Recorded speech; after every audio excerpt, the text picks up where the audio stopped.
आज भगवान पूतना को देख करके नेत्र बंद किए, सोचने लगे पूतना माँ का काम करेगी, दूध पिलाएगी। जो दूध पिलाती है वो माँ होती है या मौसी होती है।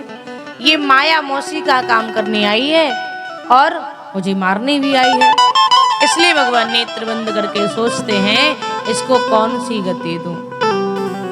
ये पूतना अगले जन्म की बलि की बहन थी जिसका नाम था रत्नमाला। बलि की बहन थी पूतना। जब वामन भगवान गए बलि के दरवाजे पर तो इस रत्नमाला ने वामन भगवान को देखा। वामन भगवान वामन अंगुल के थे, जो अंगुल होती है ना, एकदम छोटे थे, वामन अंगुल के।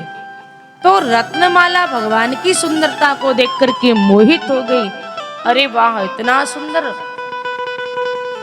अगर ऐसा मेरा बेटा होता तो बाको में गोद में लेके दूध पिलाती, खूब लाड़ करती, खूब प्यार करती। तो भगवान बोले चिंता मत करो, आपकी इच्छा आगे चल के पूरी करूंगा। जब भगवान ने 2 कदम में ही तीनों लोकों को नाप लिया, सो ये पूतना बोली, जे रत्नमाला बोली, अगर ऐसो मेरा बेटा होता बाको दूध में जहर मिला के पिला के मार डालती मैं, अगर ऐसा मेरा पुत्र होता। भगवान बोले चिंता मत करो, ये इच्छा भी पूरी होगी आपकी।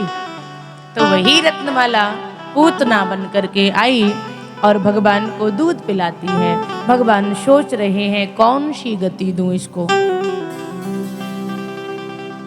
माँ की गति दूं या जो मारने आई है उसकी गति दूं।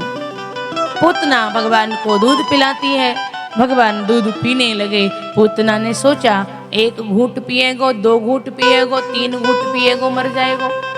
लेकिन कन्हैया पीते ही जा रहे, पीते ही जा रहे, पीते ही जा रहे हैं। और जब कन्हैया नहीं मरे, धीरे धीरे प्राण खींचे कन्हैया ने पूतना के। सुपूतना बोली ये तो मरा नहीं, मुझे क्या हो रहा है, मुझे क्या हो रहा है, घबराहट हो रही है मुझे, लाला छोड़ दे मुझे, लाला छोड़ दे मुझे। कन्हैया बोले मौसी जी, मेरी यही बैड हैबिट है, पहले तो मैं किसी को पकड़ता नहीं हूँ और एक बार पकड़ लिया तो जब तक किनारे नहीं लगाऊंगा तब तक छोड़ूंगा भी नहीं। बोलो राधे राधे। अब तो आपको ठिकाने लगा के छोड़ूंगा। भगवान ने पूतना के प्राणों को खींच लिया। पूतना अनंत आकाश में उड़ जाती है, विकराल रूप ले लेती है। और महाराज जैसी प्राण इसके भगवान ने हरण किए, पूतना का शरीर आकाश मंडल से यमुना के किनारे धड़ाम से गिरा। इस पूतना के शरीर के नीचे जितने भी पेड़ पौधे आए सब नष्ट भ्रष्ट हो गए। भागवत में लिखा है पूतना का शरीर 18 किलोमीटर का लंबा चौड़ा हो गया था। यहां से मऊ कितना दूर है? मऊ कितना दूर है यहां से? 10-15 किलोमीटर, 21 किलो, हम इतने समझ लो, 3-4 किलोमीटर और कम रहा, 3 किलोमीटर। यहां से मऊ इतनी दूर तक पूतना का शरीर इतना बड़ा हो गया था। और महाराज जितने भी पेड़ पौधे छोटे मोटे गांव के शरीर के नीचे आए, सबन को पता ही नहीं चलो कहां चले गए। बोलो राधे राधे। अब जैसे ही पूतना का शरीर गिरा तो बड़ी भयंकर आवाज हुई।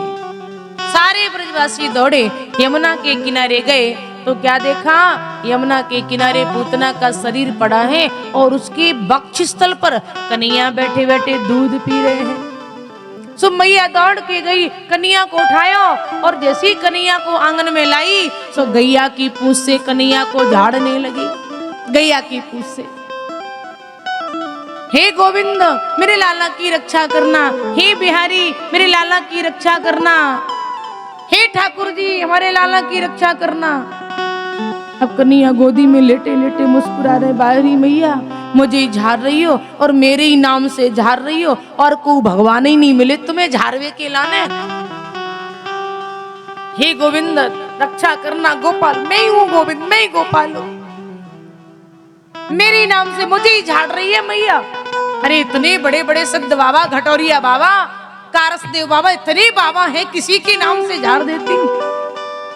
लेकिन मुझे झाड़ रही, मेरी नाम से झाड़ रही है मैया। सुखदेव जी कहते परीक्षित, ब्रजवासियों ने पूतना के शरीर को जलाने के लिए कई जगह चिता लगाई, अंगीठी लगाई, इतना विशाल स्वरूप था। और कई जगह चिता बना करके पूतना के शरीर को जलाया गया। पूतना का शरीर जला, सुगंध आई। शरीर जलता है, दुर्गंध आती है। पूतना के शरीर से सुगंध आई। क्यों? क्योंकि इसका स्पर्श मेरे ठाकुर ने किया था, इसका स्तनपान मेरे कृष्ण ने किया था, इसलिए पूतना के शरीर से सुगंध आई। और भगवान ने पूतना को वही गति दी जो आगे चल के मैया यशोदा को मिलनी है, माँ की गति। भगवान ने पूतना का भी उद्धार कर दिया। बोलिए भक्तवत्सल भगवान की।